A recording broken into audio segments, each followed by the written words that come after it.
E hoje eu pretendo falar de Reich e de Hellinger, tá?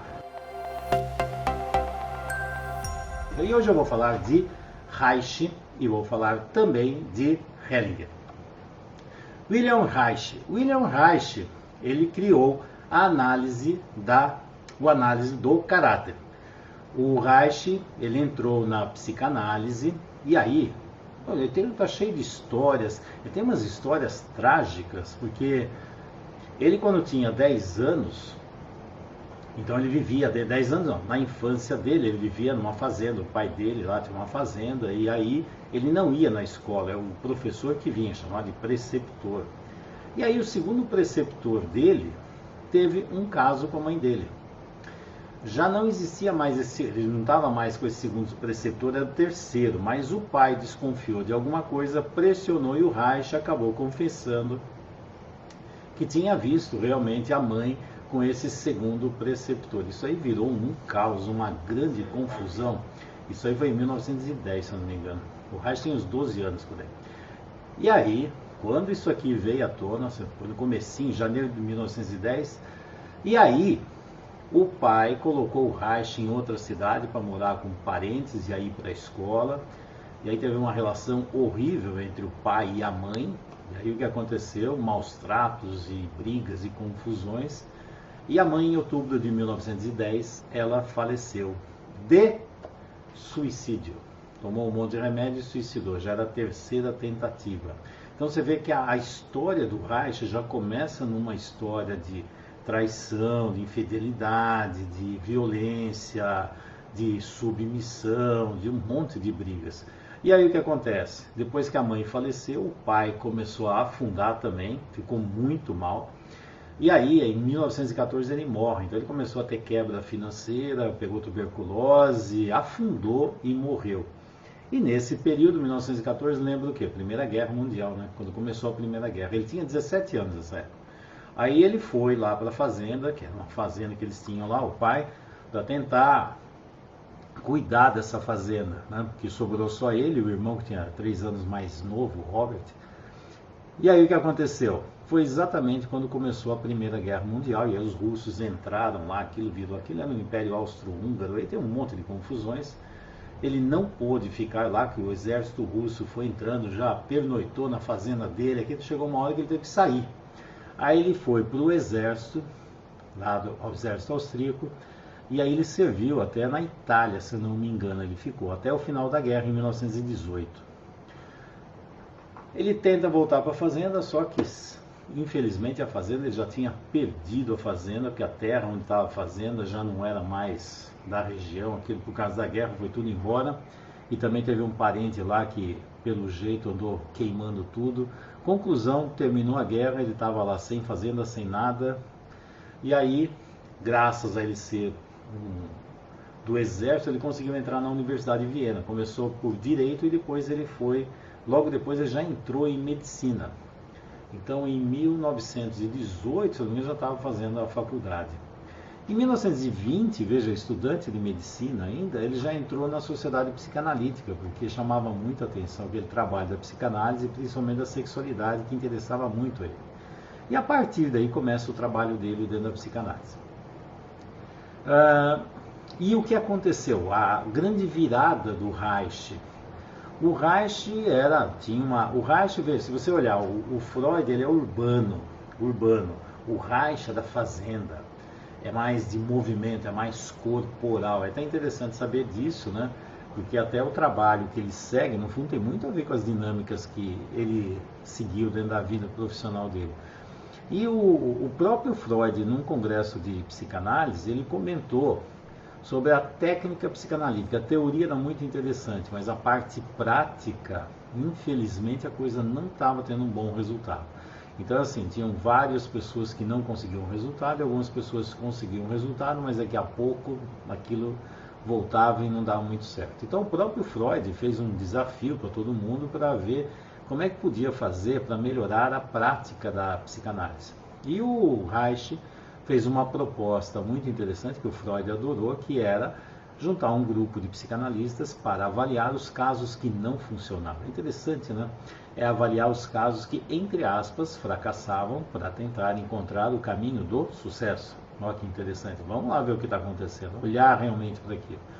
E aí, juntados, se não me engano, foram 7 psicanalistas. No começo não era ele que estava dirigindo, ele era ainda muito novo, mas depois de 2 anos ele assumiu.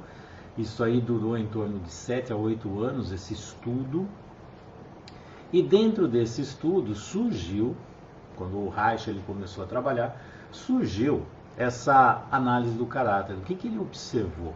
Naquela época a psicanálise ainda estava gatinhando também, né? Então, por exemplo, uma coisa que ele via que era muito forte era a resistência, a transferência negativa, que ele dava um valor enorme para tudo isso. Até que ele falava assim, ó, enquanto o cliente não entrar na transferência negativa, ele não entrou no processo terapêutico. Precisa entrar na transferência negativa. Então tinha o fato de conhecer, e o Reich até depois, ele até estimulava a transferência negativa, ele sabia assim, enquanto não chegasse a transferência negativa, o processo não evoluía, tá?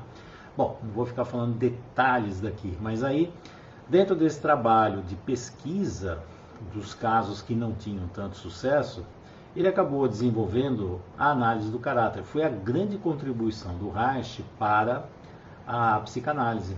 E aí ele colocou uma coisa muito básica que é assim: mais importante do que o cliente fala, não é o que o cliente fala, é como o cliente fala.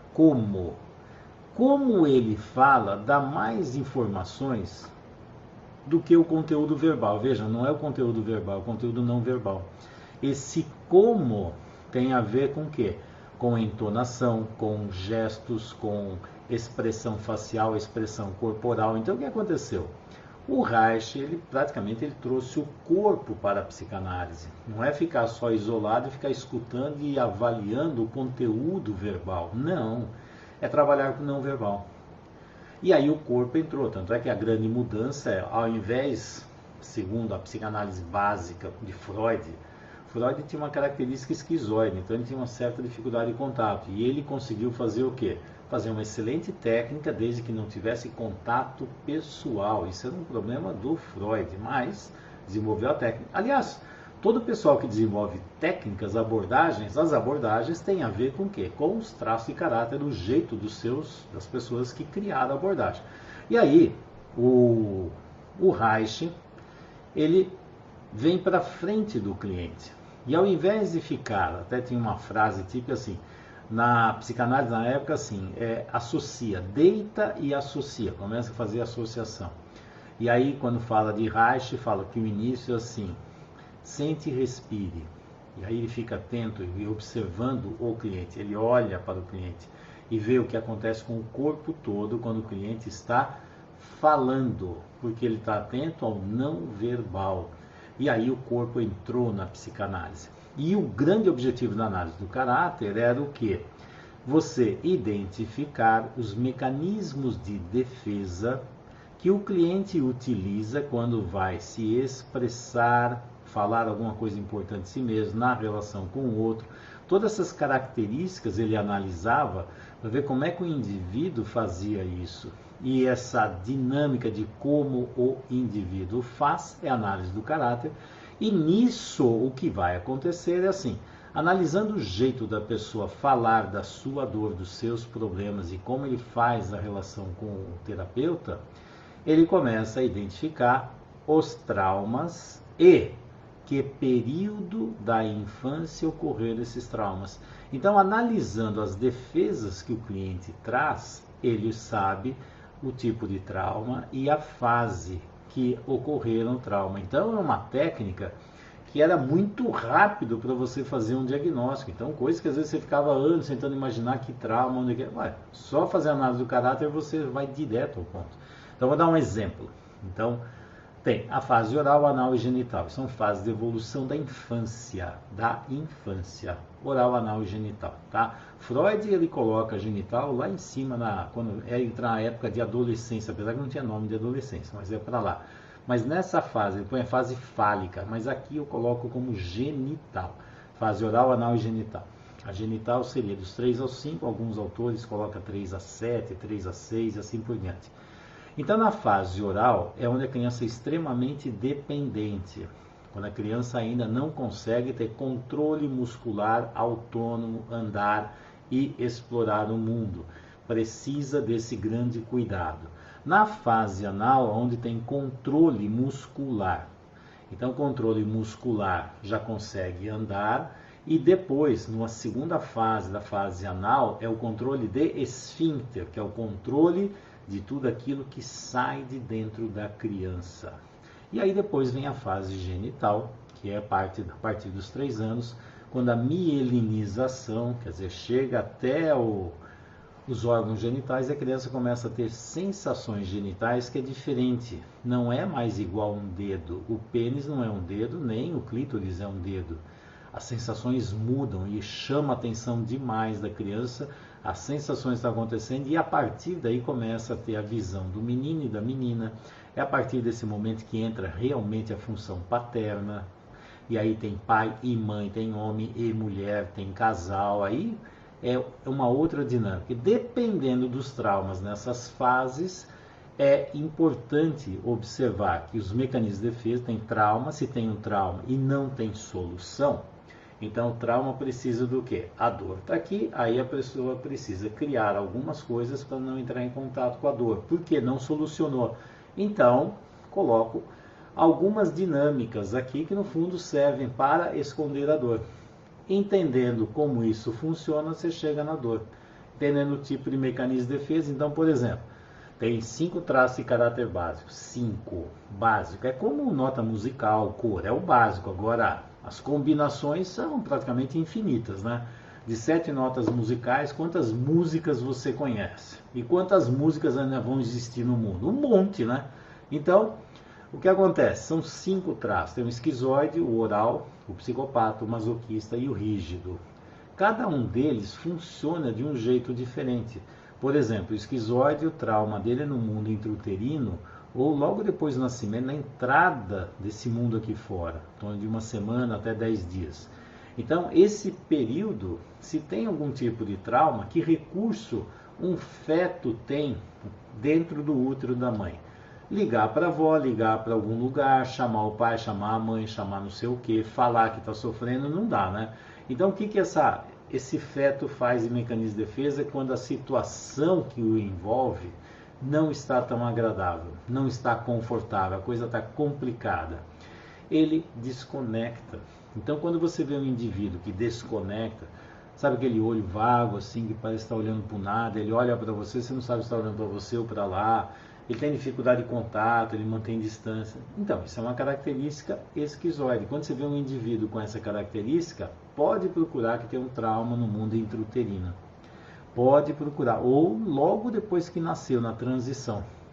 Se você pegar alguém que nasceu, mas antes de chegar na fase anal, que é o caráter oral, esse aqui a tendência dele é grudar, fazer simbiose, é o bebê querendo a mamãe. É o bebê no berço, que fica sempre choramingando. Mãe, mãe, não fala mãe, né? Só chora.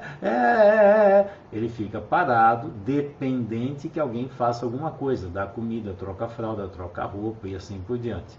Os indivíduos que têm traço de caráter oral, geralmente eles têm uma característica que é assim, eles ficam parados esperando que alguém venha cuidar deles. Ninguém vai cuidar de mim, estou abandonado, ninguém olha para minha dor, ninguém cuida de mim, ninguém. Quando você vê uma característica dessa, isso aqui é caráter oral. O Reich, ele desenvolveu a análise do caráter. O Reich era um cara impressionante, é um gênio. Me admiro demais o Reich. Ele teve uma morte trágica. Ele também depois, quando ele começou a trazer tudo isso aqui também ficou meio complicado para os psicanalistas, que fica assim, ok, então você consegue descobrir o que nós fazemos, como nós somos, nossos traumas, sem precisar que a gente fale, só de olhar? Isso aí já gerou uma certa distância, um certo receio. E aí ele começou a querer levar a psicanálise para a população em geral. Aí ele começou a querer levar a psicanálise para a família, tanto é que o Freud avisou para ele, cuidado, você vai mexer num vespeiro, mexer com família é mexer num vespeiro. E não é à toa, né? Sei que o Reich ele foi aprofundando e com o passar do tempo todo mundo queria distância dele, por quê? Porque ele ia sempre atrás da realidade, da verdade, e isso aqui era complicadíssimo. porque as pessoas não gostam muito da verdade. Não sei o porquê, né? Por que será que as pessoas não gostam muito da verdade, né? E da realidade? Está até na Bíblia, né? João 8,32, e conhecereis a verdade, e ela vos libertará. Mas não adianta, pode estar na Bíblia também, não serve para nada, mas que o pessoal adora viver na ilusão e não vê a realidade. Mas o Reich, ele criou basicamente 3 técnicas importantes. A análise do caráter, depois a vegetoterapia carátero-analítica e depois a orgonoterapia. Ele criou a base de várias abordagens, tanto é que tem os neo-reichianos. Então vem na análise do caráter um neo-reichiano, que é o Alexander Lowen. O Lowen, ele foi cliente e aluno do Reich, lá nos Estados Unidos. O Lowen era educador físico, depois se tornou médico, e aí o Lowen pegou esse conhecimento da análise do caráter e aprofundou ainda mais e criou a análise bioenergética. O Reich estava muito focado no trabalho dele. Então, na fase final, que era a orgonoterapia, ele começou a ver a parte energética, qual é a energia que tinha a ver com a vida, chamava de orgônio. E aí ele começou a fazer uns trabalhos muito interessantes, vendo como mexer nessa energia no indivíduo, não só no indivíduo, como também na atmosfera e assim por diante. Ele teve uma série de trabalhos, teve contato até com o Einstein, um monte de gente lá para mostrar o trabalho dele. Só que aí, nos Estados Unidos, nessa época ele estava nos Estados Unidos, aí nos Estados Unidos, lá no FDA, lá no Food Drug Administration, começou a ter um pega em cima dele por causa das caixas de orgônio, que era para equilibrar a parte energética, para ajudar as pessoas em relação à doença e tal.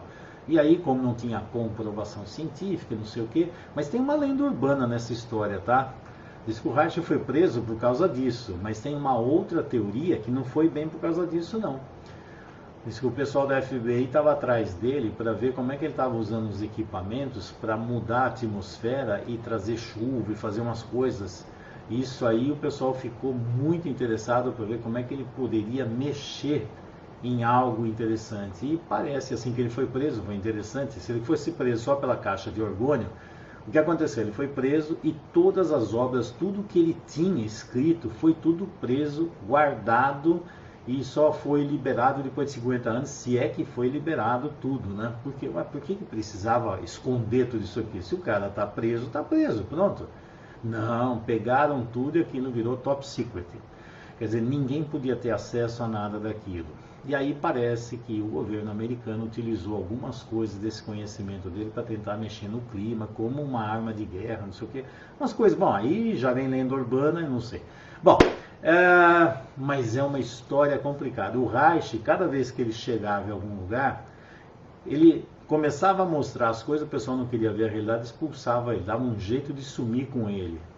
Então, por quê? Ele estava querendo mexer com coisas que ninguém queria mexer. Ele queria mexer profundamente aonde? Na sexualidade, nos jovens. Ele tinha uma, não sei se você sabe, mas assim, ele tinha um foco muito grande para entender por que existia uma submissão absurda, tanto de um indivíduo como de uma grande população. Como é que as pessoas ficam tão submissas e presas num poder? Isso você vê muito dentro de família, até dentro de governos, assim por diante. Você acha que alguém ia gostar disso aí? Então, ele trabalhava muito para ver o que acontecia para ter uma liberdade do indivíduo, o indivíduo ser livre. Livre individualmente e fazer, assim, conexões mais saudáveis na vida. Então, ele foi estudando muito, ver o que acontecia nessa grande submissão. Como é que os indivíduos se submetem, o que mantém o indivíduo aqui. Bom, e aí isso aí gerou um monte de caminhos. Mas ele foi para a prisão e morreu na prisão, tá?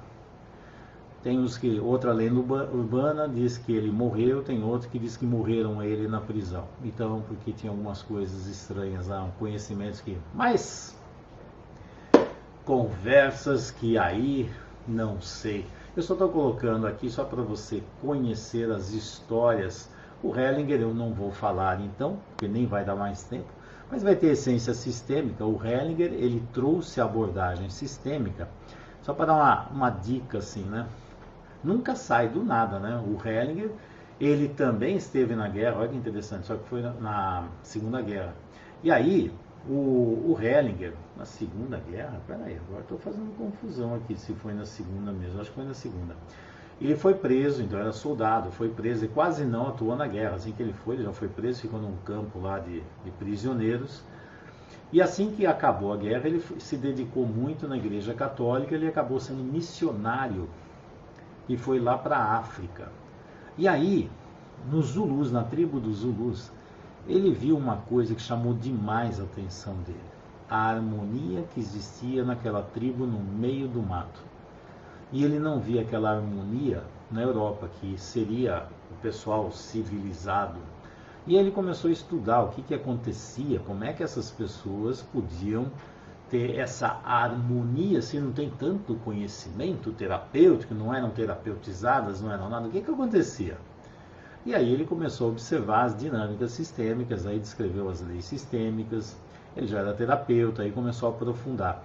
E aí o Hellinger, pegando duas experiências importantíssimas, que era da escultura familiar da Virginia Satir e também do Moreno, do psicodrama, que eles viam que quando faziam aquele trabalho da escultura familiar e também do psicodrama, o representante, tinha um representante que ficava no lugar do outro, tanto no psicodrama como na escultura familiar, eles começavam a sentir coisas, e quando eles compartilhavam essas coisas que eles estavam sentindo, fazia muito sentido para o cliente. Falou, nossa, mas meu pai era assim, minha mãe assim, tinha isso, tinha aquilo. Então era um efeito que ninguém entendia direito como é que podia ter tudo isso. E aí o Hellinger, pegando esse efeito estranho que acontecia nessas duas abordagens, ele acabou criando a constelação para trabalhar exatamente com esse efeito, com as sensações que esses clientes tinham. E aí a constelação sistêmica foi crescendo, desenvolvendo, e cada vez está desenvolvendo mais. O Hellinger faleceu o ano passado, em outubro, então... Outubro? Acho que foi outubro, a carta está dizendo que foi setembro, acho que foi outubro. Mas foi ano passado, ele veio muitas vezes aqui para o Brasil, tal, tive contato com ele, assisti várias coisas com ele. Um ser humano, um gênio também, foi interessante ver a jornada de vida dele e tudo aquilo que ele trouxe, né? Mas é interessante, as pessoas passam por situações muito trágicas, né?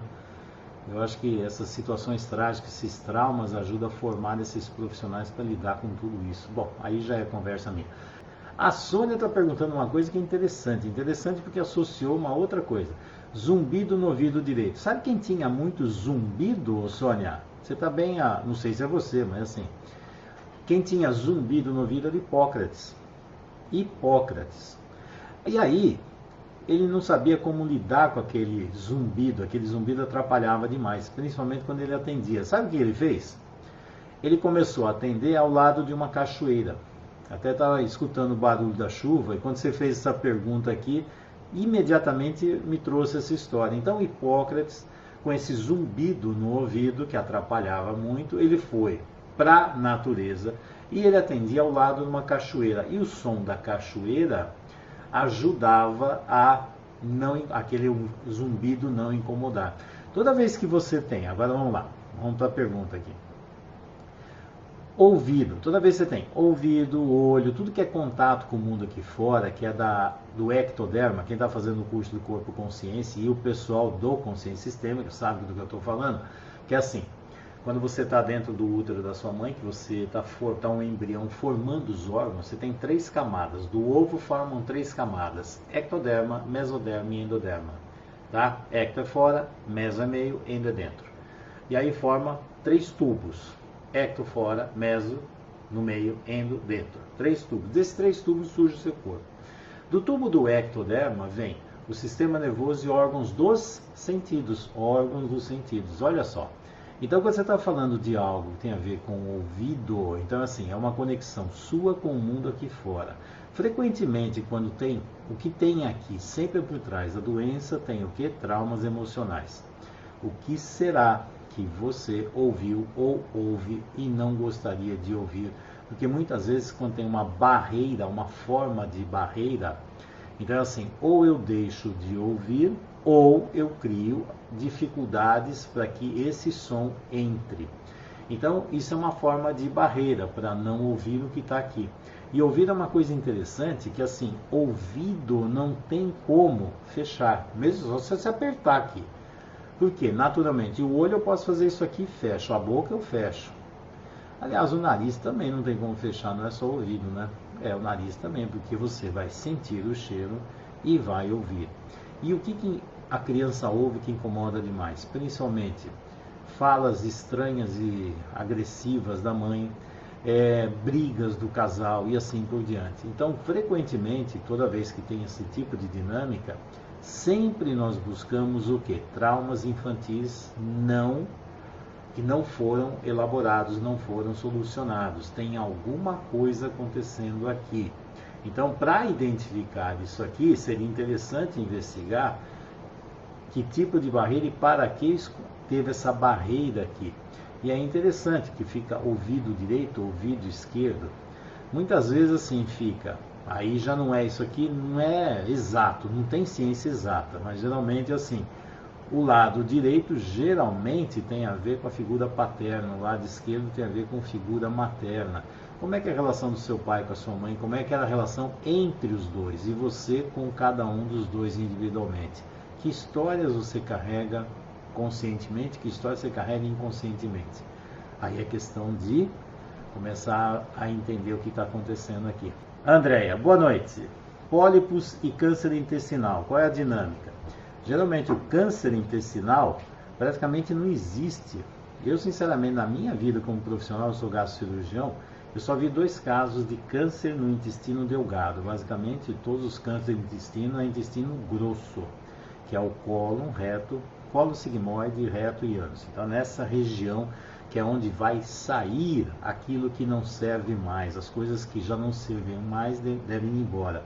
Então, quando tem alguma coisa no intestino grosso, geralmente está associado, pegando na parte de análise do caráter, está associado ao quê? Fase anal, na fase o quê? De excreção. E aí geralmente é o quê? Dinâmicas que aquilo que eu deveria colocar para fora e não coloquei. Por quê? Porque se eu colocar para fora eu posso ser criticado, desqualificado, desvalorizado. Aquilo que tem dentro de mim. E quando eu falo isso, por exemplo, assim, quando eu estou falando, é só de fezes? Não, qualquer coisa, pensamento, sentimento, aquilo que brota de mim, eu coloco para o mundo aqui fora.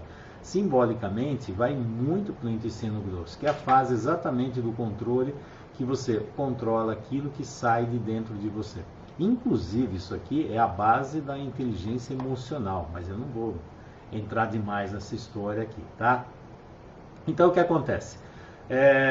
Quando começa a ter isso aqui, precisa ver que aí é lá na fase anal, nesse período, e principalmente no período, se for pela análise do caráter, e as doenças também é muito interessante, dá para olhar a doença pelo traço de caráter, o pessoal da psicossomática do curso também sabe disso.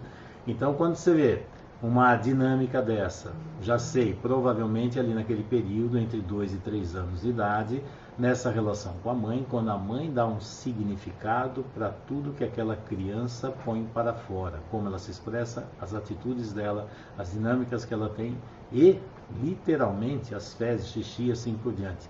Se tem uma cobrança exagerada de algo que a criança não dá conta, se tem uma decepção materna, falar, eu não queria você, você não devia ser meu filho, sei lá, se eu soubesse que ia ser você.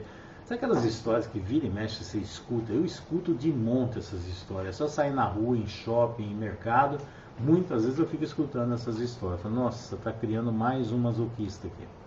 Então a criança fica desqualificada, humilhada e assim por diante. Mas voltando, intestino grosso, sempre procure alguma coisa que a pessoa está retendo e que faz muito mal.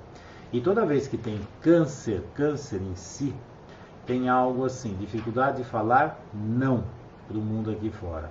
Não. E a pessoa se deixa invadir, quer dizer, o outro é mais importante do que eu. Isso aqui, praticamente em todos os casos de câncer tem isso. Quem tem câncer precisa aprender a falar não. Precisa ter a individualidade, eu sou eu, você é você, e a identidade. Eu não estou aqui para fazer o que você quer. Eu não estou aqui para ser o que você quer. Eu tenho a minha vida e você tem a sua. Deu para entender? Bom, vamos lá. Fernando, todos os nossos problemas maiores têm origem na família, tipo a hipertensão? Sim, porque assim, todos os nossos problemas É interessante, quando eu comecei, essa pergunta que você fez é a mesma pergunta que eu tinha. Eu falei, não é possível, não, tudo tem a ver com o mundo da infância, tudo tem a ver com essa relação com a família, eu ficava assim, não, algumas coisas até acho que pode ser, sabe? Algumas coisas. Nada como a prática, nada como tratar pessoas e nada como se tratar. Porque quando você vai ver, a coisa está lá. A questão é se você está pronta para ver ou não.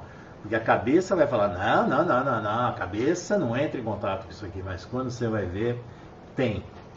Por isso que o Grodeck, ele falava assim, toda somatização é tudo aquilo que aparece no corpo, é trabalhar com doenças comuns, então toda somatização tem uma dor emocional infantil, um conflito emocional infantil não resolvido.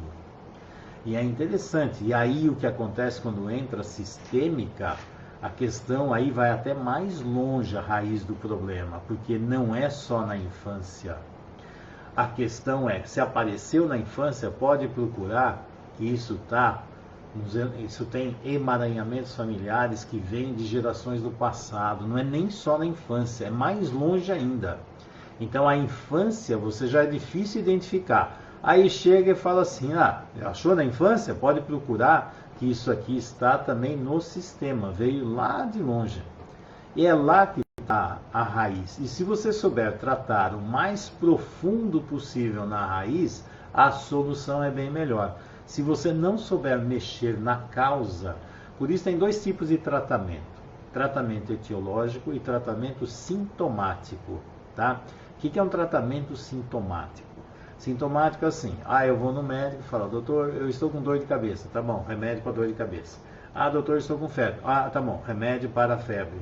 Eu também estou tossindo, tá bom, toma um xarope para tosse. Mas eu também, o que é isso? Remédio para os sintomas. E etiológico? Bom, você começar a ver, você está tossindo, você está com dor, você está com febre. Começou há quanto tempo? O que está acontecendo? O que é isso aí? Pode ser uma pneumonia, pode ser uma tuberculose, pode ser um câncer, pode ser o quê? Não sei. Aí eu vou ver qual é a causa do problema. Então eu vou descobrir a causa e não ficar dando remédio. Mas quando eu tomo remédio assim, alivia. E quando alivia, tá ótimo. Que bom. Que bom. Melhorou. É só tomar um remédio que melhora. Aliás, as pessoas não querem mexer na raiz dos problemas. Querem? Elas querem que os problemas desapareçam. A questão é que o problema não vai desaparecer. É uma mensagem. E se você não ouvir a mensagem, souber atuar aonde é a raiz da mensagem, sinto muito, se você calar a boca da mensagem, vem outra. Princípio da alternância somática que eu falei de Hipócrates, quando ele falava assim, se o médico tirar a doença de um indivíduo e ele precisar da doença, ele cria outra. Princípio da alternância somática. Hipócrates, em 300 a.C. já falava disso. Alzires estava assim, Fernando, Alzires é uma Fernandete já de carteirinha aqui faz tempo, falando de herpes zoster, é interessante, herpes zoster. Herpes é uma doença viral, nós estamos falando tanto vírus, né? O pessoal não sabe direito nem o que é vírus, né? E dói, que é uma beleza, né? Nossa, quem já tem herpes zoster sabe disso. E o herpes zoster ele pode dar em qualquer nervo periférico. E aí, ele vai lá e se instala e dá uma dor profunda. Tem alguns autores que falam que esse vírus, que é do herpes zoster, é o mesmo da catapora, da varicela, tal, e aí vai. Mas isso aí não importa tanto, tá?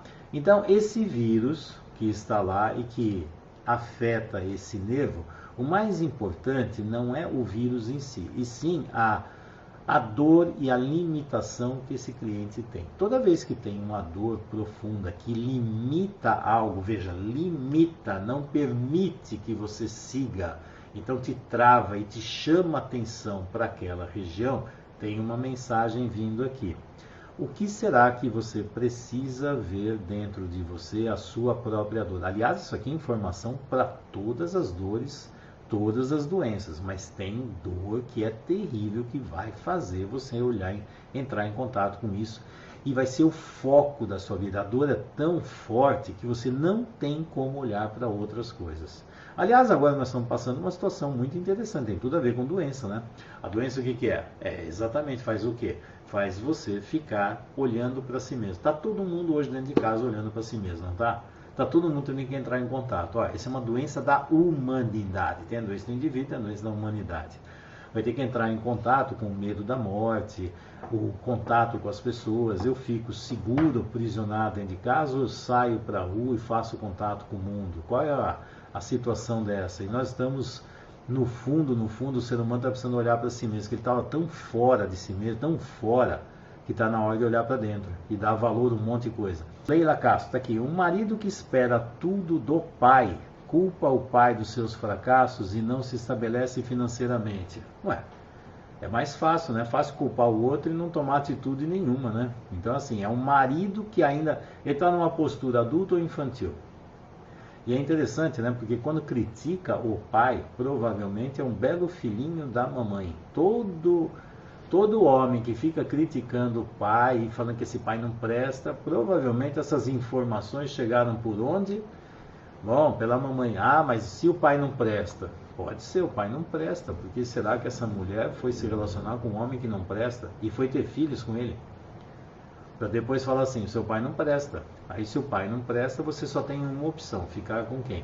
E aí esse filho vai ter que optar, ou fico com meu pai ou fico com a minha mãe. Por fidelidade, vai ficar com a mãe. E aí o pai não presta, só tem um problema, eu quero ver que tipo de pai ele vai ser. Que tipo de homem ele vai ser. Porque fica fácil assim, eu espero tudo do pai. Primeiro o pai, o que o pai vai dar para o filho? A função paterna é encaminhar para a vida. Isso chama função paterna. Função paterna e função materna é diferente do que você conhece como pai e mãe. Pai e mãe é um homem, uma mulher que usa um crachá. Então assim, eu sou pai, eu sou mãe, pronto. Função materna e paterna, os dois fazem. Eu sei fazer função materna e sei fazer função paterna. A mãe dos meus filhos também sabe ou deveria saber. Você, se é pai ou mãe, também devia saber. Aliás, se você não é pai nem mãe, você devia saber para você fazer função materna e paterna para você.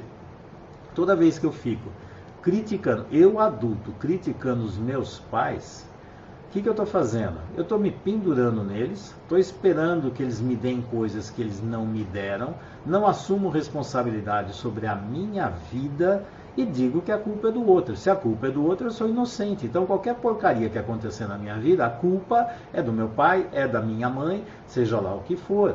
Então eu sou um eterno inocente. Isso aqui é um triângulo dramático. Aliás, triângulo dramático eu vou falar no curso do Essência Sistêmica, que é uma ferramenta de trabalho excepcional. Então, triângulo dramático. Isso aqui é um triângulo dramático. Então, assim, eu sou vítima, olha só o que fizeram comigo, mas a culpa é do meu pai ou da minha mãe e não sei o quê. E é claro que não vai se estabelecer financeiramente. E sabe o que está acontecendo aqui? A dinâmica desse homem que você está descrevendo, por exemplo, dentro da análise do caráter, isso aqui provavelmente é traço de caráter oral. Oral. E se é oral, o problema não é nem com o pai, é com a mãe. Então é mais fácil cobrar do pai o que a mãe não deu. Mas ele tem que ser fiel à mãe. Porque quando fica nessa dinâmica, na relação com o pai orienta para a vida. Agora, se ele está nessa idade, cobrando do papai, o quê? Cuida de mim, paga minhas contas, me põe no colinho. Gente, ele está cobrando do pai função materna. E então tem alguma coisa errada. Provavelmente ele fala que é com o pai. Deve ter um sério problema com o pai. Mas o enrosco dele é com a mãe. Isso aqui é fase oral. Na fase oral é eu dependo que alguém cuide de mim. Dependência. Alguém precisa me tirar do berço. Alguém vai dar comida para mim. Alguém vai pagar minhas contas. Alguém. E aí eu pergunto, qual a mulher que casa com um homem desse? Provavelmente uma mulher que vai fazer papel de salvadora e de mãezinha. Por quê? Porque é tudo papel complementar. Deixa eu ver a Alessandra aqui. Alessandra Eugênia. Quando deito, escuto a pulsação do coração. Tive uma sinusite forte e escuto de ambos os lados. O que é? O que pode ser? Bom, interessante. O coração ele deve funcionar, mas você não deveria saber que ele está funcionando. Quando ele fica, você fica consciente do batimento do coração, está na hora de você ouvir o seu emocional. O que será que esse coração está falando para você? É interessante quando você falou sinusite forte. E quando você tem uma sinusite forte, não é uma barreira? Barreira, assim, eu não quero sentir o cheiro das coisas. Cheiro. Só para você ter noção, o sistema límbico, que é o cérebro das emoções, eu não sei se você sabia disso, mas sim, o sistema límbico, cérebro das emoções, ele se originou do rinencéfalo. O rinencéfalo é essa área de sentir o cheiro, porque sentir o cheiro, você capta o ambiente.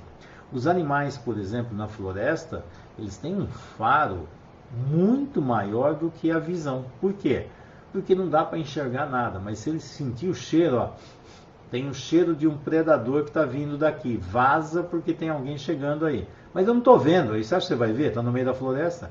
Então esse sentir o cheiro, e nós utilizamos muita analogia, estou sentindo um cheiro esquisito nessa história.